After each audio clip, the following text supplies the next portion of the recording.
7.3, the new stuff. 7.3 is multiplication properties of exponents. So multiplication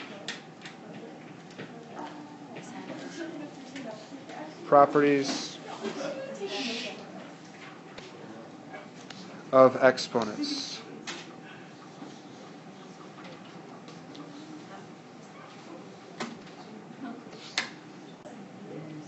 Here's the gist. If there's one place where people make mistakes, it's going to be this one thing. An exponent only applies to the object that's directly in front of it. So what I'm trying to get at is if I were to have like an xy to the third, it's just y to the third. It's not x to the third and y to the third. It's not xy to the third.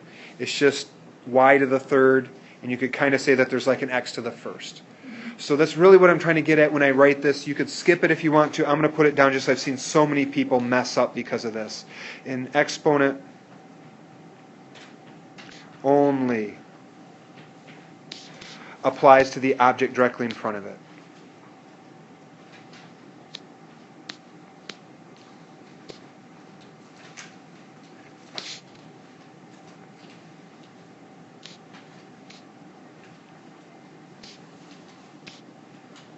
And I've seen that same sort of thing done if instead of having variables there, I have like a 2 times, 4 to the third. That I've seen a lot of people, they multiply and get 8, and then they take 8 to the third, or they do 2 to the third times 4 to the third. But really, it's just would be a matter of, well, what's 4 to the third? So it'd be 16, 4 times 4 times 4, so 16 times 4, so 64. So it'd be 2 times 64 if you were to solve that problem, 128.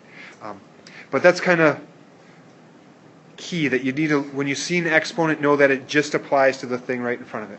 All right, Roman numeral 1. We're going to be simplifying exponents. So I want to just first define, like, when are you done? When is an exponent, when is a problem considered to be simplified? So Roman numeral 1, simplified exponents. When you have a whole bunch of variables and exponents, when are you done? And I'm going to say done when, and I tried to come up with a couple rules.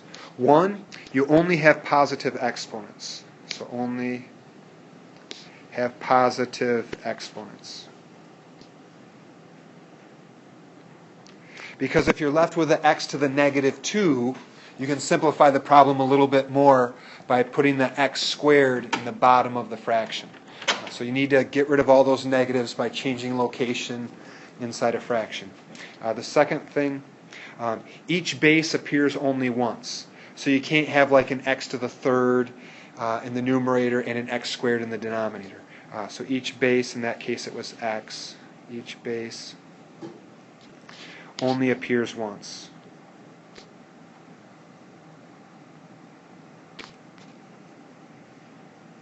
Because if we had an x to some power in the numerator and an x to some power in the denominator, you could combine those into one x to this power. Or if you had an x squared in the numerator and another x to the fourth in the numerator, you could say that's going to be an x to some power.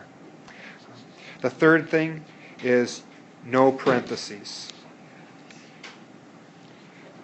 So in other words, you can't have, what I'm trying to say by that is you can't have like a times b to the fifth, because you could say that's a to the fifth times b to the fifth. The a to the fifth times b to the fifth would be a little more simplified.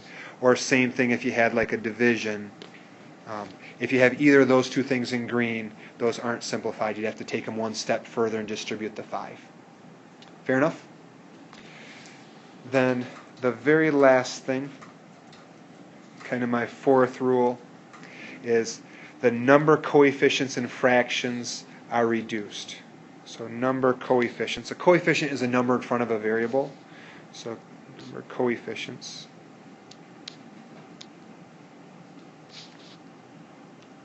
in fractions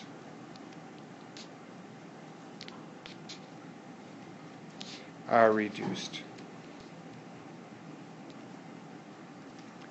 And by that I'm trying to say if I had like a 2x to the third over 4y, you'd have to take and reduce the 2 and the 4, which would give you a 1x to the third, or just a x to the third, over 2y. That I could divide my 2 and my 4 both by 2, and then get this number here, this expression here, which would be simplified. Is that okay? And some of it is just kind of working through the problems. And as you do the homework, kind of keep those answers nearby. And if you do one, check your answers like, ooh, I should have went one more step. That's kind of a good way to help you figure out if you're going far enough. All right. The second thing, my only other Roman numeral, but I have a bunch of A, B's, and C's, and D's, and all that in here, is exponent properties.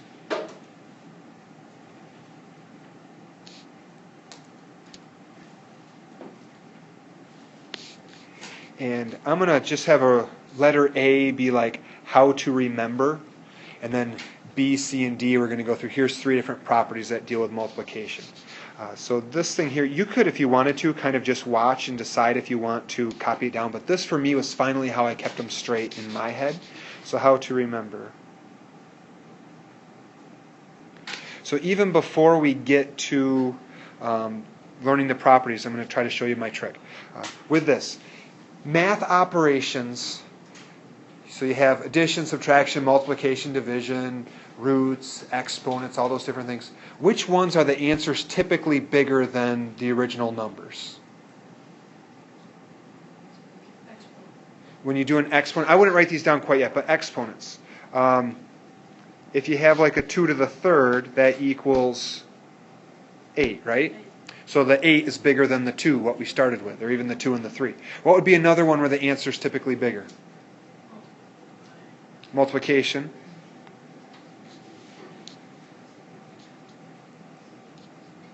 And the other one would be addition. I was kind of hoping you wouldn't give them to me in that order, but that's all right, because that's the correct order I wanted to get them in, but I wanted to try to make a point as far as, okay, those 3, typically the answers are going to be bigger than the numbers you started with, unless you're multiplying by a decimal, you're adding a negative, you're doing something tricky. Normally, though, answers are going to be bigger. And what I wanted to do is try to get you to put them in order of strength. Do we like this order as far as the strongest is exponents? The answers are typically going to be the biggest if you're doing exponents. And then multiplication would be second. And if you pick numbers like 2 and 3, 2 to the third is 8. 2 times 3 is only 6. 2 plus 3 is 5. So do you see how not only did we list the 3 that the answers are bigger than the starting numbers typically, but we did them in order. Exponents are the strongest. So if you want to quick scribble those down there a second, you could. But here's what I came up with. That for me, I could remember these 3 things, the answers are bigger. So these are like the make your answer bigger operations. And these are the strengths that they go in. Now the key is this. You always do one step lower with the exponents. And that'll make more sense soon. But I'm going to say you always do one step, maybe I should say one step weaker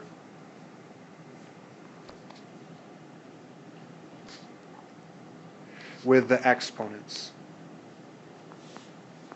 And I thought about trying to put this at the end of my notes. That was my original plan. And I kind of went back and thought, no, we'll throw this out here at the beginning, even though it's a little confusing. But then you can see how it applies as we go through and do these different properties. Okay, so going to move on from there. There's names to these different properties. One side of me thinks learn the names, but I don't plan to test you on the names.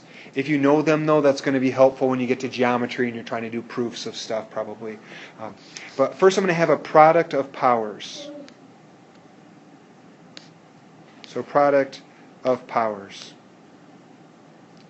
Product. What math operation is when you have a product? Multiplication. So we're looking at multiplying things that have powers, that have exponents. I'm going to, in green, kind of do the, okay, here's like the number example, but then we're going to, in red, I'm going to write kind of here's the rule. You could choose to write the number example if you want to. That might help it make more sense. But if I were to have a 3 to the 4th, actually I'm going to do a 3 to the 3rd times a 3 squared. If I wanted to write that out, do you agree 3 to the 3rd is 3 times 3 times 3? And I multiplied that by 3 squared, which is 3 times 3. Now that there is the same as 3 to the 5th, right? So what do I do to my 3 and my 2 to get 5? I add them. So 3 to the third times 3 squared is the same as the 3 to the 3 plus 2, or just 3 to the fifth, right? And does it make sense logically with this here, kind of why? Yes. So the rule is, they go through now, and instead of using numbers, they use letters, which just tends to be a little bit more confusing. But they use the b instead of my first 3 for the base. And they say b to the m power times b to the n power is going to equal b to the what power? M plus n. Very nicely done. So that rule there in red is officially the product of powers. Going back to my letter A, here's kind of how I remembered it. I have multiplication right here between my b to the m and my b to the n. Multiplication is this step. We always do one step lower with the exponents. So if I'm multiplying something, I add the exponents together. Fair enough? So what would you do if you added? If you do addition, there is nothing you can do. So if we were to, so this is kind of off track. I don't know if I'd write this down, but if I were to have like a, we'll say a x squared plus a x, can I combine those two together? No, just like if I were to have like a 5x plus 2, we can't combine those together either, right? So that'd be like an x to the first and an x to the 0, maybe you could say. So we kind of, that's another helpful way, is when you have this here with the addition, there is no step lower than that. So you can't combine your exponents together at all with addition. So, all right. If we were to jump ahead to my letter C, we have 2 more. So C is going to be power of a power.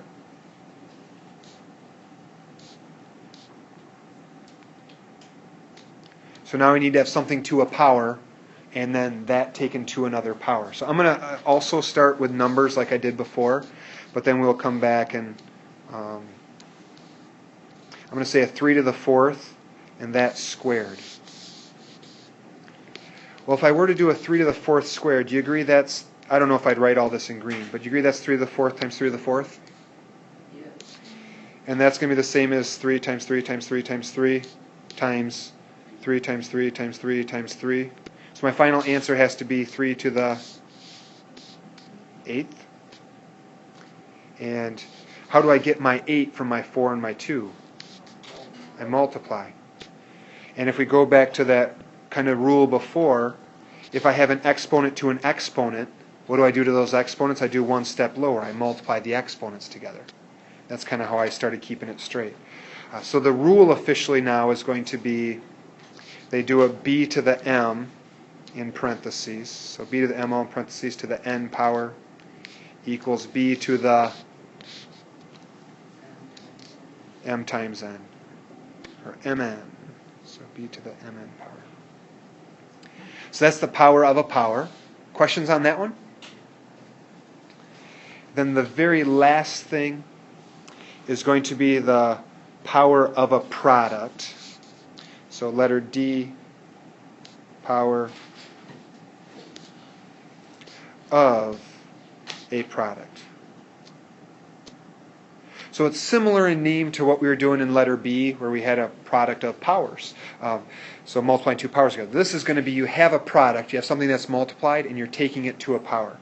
So last time, I'm going to go through and use numbers, and feel free to skip this if you want to, but if I have 3 times 4, and I want to square all of that, do you agree that's the same as saying 3 times 4 times 3 times 4? Which, since it's multiplication there in the middle, is really just 3 times 4 times 3 times 4. Remember commutative property of multiplication? You can switch the order of things that are multiplied. So I have a 3 times 3 times 4 times 4, which finally then you could say that's the same as 3 squared times 4 squared. And those of you that aren't writing this are like, good, I didn't write it. But here's the key.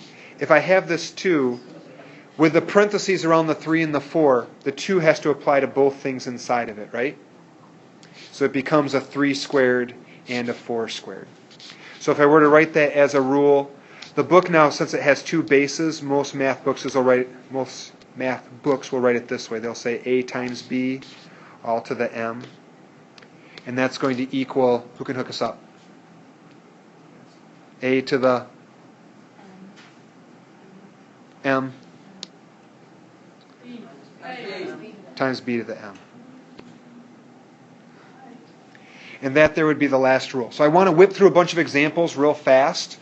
And you could copy them, you could not copy them. It's totally up to you. But I want to give you a chance to try to apply some of these all together before we turn you loose on the homework. Everybody done copying? I'll give you a quick second. Numbers. All right. So here's a bunch of examples real fast. So examples. And feel free to just skip these. I'm going to just try to go fast. So I might lose you if you try writing them all down anyways. 5 to the 4th times 5 to the 3rd. That's the same as 5 to the 7th.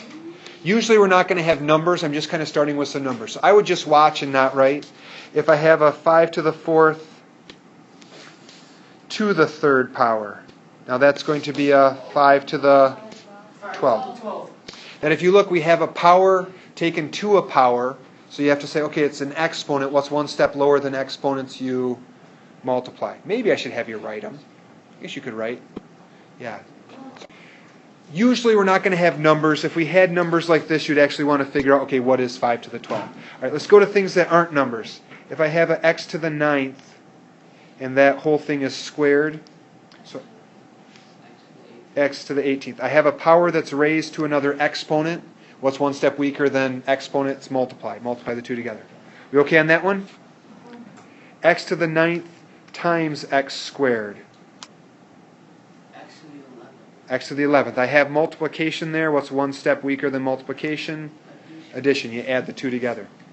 If I were to have x to the 3rd times x to the negative 7th, that's going to be a x to the negative 4. So it's multiplication. So what do? We add the exponents. So I have x to the negative 4. Which final answer then, if we want to simplify it, we can't say x to the negative 4. We have to get rid of the negative and say, nice, 1 over x to the 4th. The negative, you change where it is in the fraction. That's going back to section 1, must be. All right, another one. If I have a x squared to the negative 3. So I have an exponent to an exponent. So what do we do to the exponents? X to the negative 6. Because it's an exponent to an exponent, then we multiply the exponents, one step weaker there. The negative in the 6 means we have to write this as 1 over x to the 6th. Still good? Any questions? X to the negative 2 now, in parentheses, to the negative 4. That's going to become a x to the 8th. That it's an exponent to an exponent, so you do one step weaker than exponent, you multiply them, x to the 8th. Few more. A to the 3rd times b to the 5th times a to the negative 5th. Can I combine all three of those exponents into one? No, you can put 2 of them. I can only combine 2 of them because... Because they're both A. Yep. So I can only combine these 2 because they have the same base. Because it's a b to the 5th, I can't do anything with that. So I'm going to have a to what power? Negative 2. Nice. I add the 3 and the negative 5. And then I still have my b to the 5th. So a to the negative 2 times b to the 5th. Everybody still tracking with me? Final answer now would be... I wouldn't write it this way, but you could, and technically this isn't wrong, but what's a little bit more simplified way to write it? Where could you put the b to the 5th? Yep, you could put it up on top. So I would encourage you instead to look at it this way. I kind of personally view it as though I have this as kind of like my little fraction. I can take that a and I can put it down below. So my b to the 5th stays in the numerator. And my a has to move down below, so it becomes b to the 5th over a squared. That, I think, will serve you well if you kind of look at them that way instead. Then, if I have a to the negative 3 times b to the negative 4 times c to the third. Final answer, what's in my numerator? C to the third over A to the third times B to the fourth. times b to the fourth. And you don't need to write the little dot there in the middle if you don't want to. You can just say a to the third, b to the fourth. And we're almost done. So if I have a to the negative 3 times b to the fourth, if I put all of that in parentheses and square it,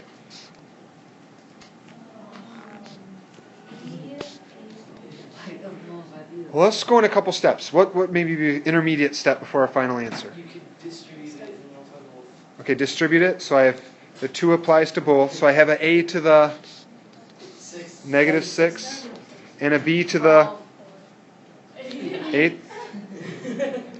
And now once I'm there, you could view this as kind of the start of a fraction. The a, stay on top or go down below? That goes down below. All right, so then I have a to the 6th down below. B to the 8th, stay on top, go below. Stay on top. Stay on top, b to the 8th. So very last one, which is going to maybe look easier than the others. A b to the negative 2 equals, think about it, answer a second.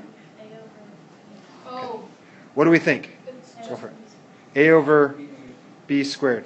What I really was trying to look for this last one is that you only move the b. The negative 2 only applies to the b, not the a. That's really what I was trying to get at with that one. That's it for the section.